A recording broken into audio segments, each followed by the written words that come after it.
नमस्कार दोस्तों, स्वागत है आपका मेरे चैनल पर। आज हम आपके लिए करवा चौथ की पावन कहानी लेकर आए हैं। करवा चौथ की कथा बहुत समय पहले की बात है। एक साहूकार के 7 बेटे थे और उनकी एक बहन करवा थी।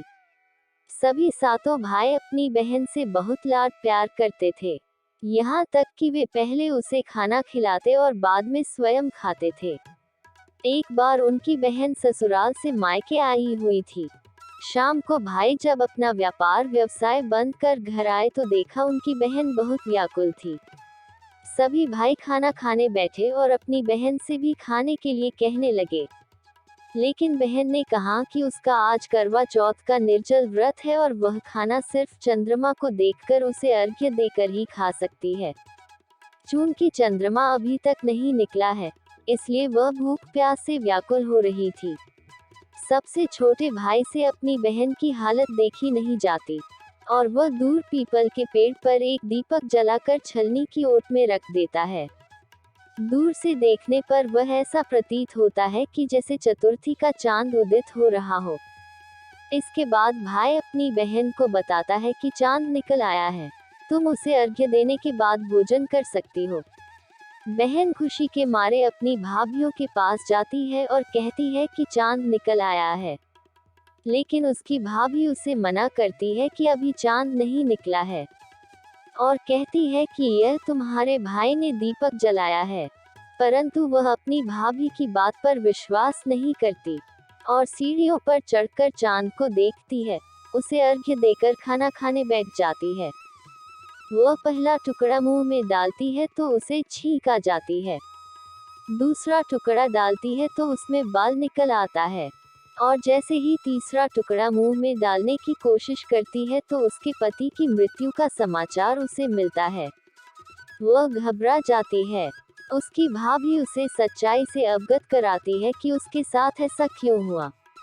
करवा चौथ का व्रत गलत तरीके से टूटने के कारण चौथ माता उससे नाराज हो गई हैं और उन्होंने ऐसा किया है। सच्चाई जानने के बाद करवा निश्चय करती है कि वह अपने पति का अंतिम संस्कार नहीं होने देगी और वे आने वाले हर महीने की चौथ का व्रत रखेंगी और अपने अस्तित्व से अपने पति को जीवित करके रहेगी। इस प्रकार अपने पति के शव के साथ 1 साल तक रहती है। वह हर महीने की चौथ को माता चौथ का व्रत रखने लगी। इसी प्रकार 1 वर्ष बीत गया और करवा चौथ का दिन भी आ गया। इस दिन करवा प्रातः काल उठकर स्नान कर स्वच्छ कपड़े पहनती है और माता का ध्यान करते हुए चौथ माता की कहानी सुनती है और पूरा दिन निर्जला व्रत रखते हुए रात्रि को चंद्रमा को अर्घ्य देते हुए अपना निर्जला व्रत पूर्ण करती है और अपनी पिछले वर्ष की हुई गलती को याद करके माता चौथ से क्षमा मांगती है और माता से विनती करती है कि है चौथ माता मेरे पति को पुनः जीवित करें, अपना आशीर्वाद हम पर बनाए रखें। चौथ माता करवा की हुई विनती और प्रार्थना से प्रसन्न होकर अखंड सौभाग्यवती का आशीर्वाद देती है, उसकी इच्छा पूरी करती है और उसके पति को पुनः जीवित करती है।